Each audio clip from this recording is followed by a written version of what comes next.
Patient just asked me this morning, why is it I'm one of the 3 physical therapists that he's worked with on his chronic issue, that I did not start his rehab program with mobility work. We did other things. So his question was, why?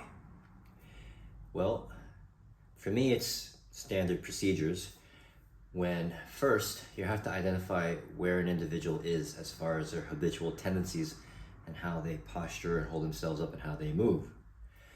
2, you have to see how does that relate to their current complaints or symptoms. And so if you don't understand where they are, what's the relationship with their symptoms, and what are the possible limitations that might be contributing to those symptoms, there's no meaning. Meaning, if we just started doing mobility work, started working on those limitations without a thorough understanding, or first identification and awareness, and then understanding of their tendencies, and then once they are aware of that, how does it relate to their symptoms, they can empower themselves on saying or thinking, okay, this is how I like to move, this is what feels natural, and the more I do this, for whatever reason, this leads to this symptom. So what is missing do I need that I can unload or do something or move something so that this doesn't create more of the symptoms?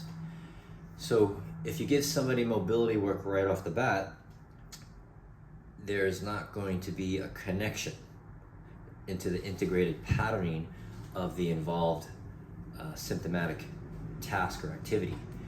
So this is why it's like a 50-50 approach. You teach somebody mobility in the beginning and they don't really understand the full relationship on the way they tend to move.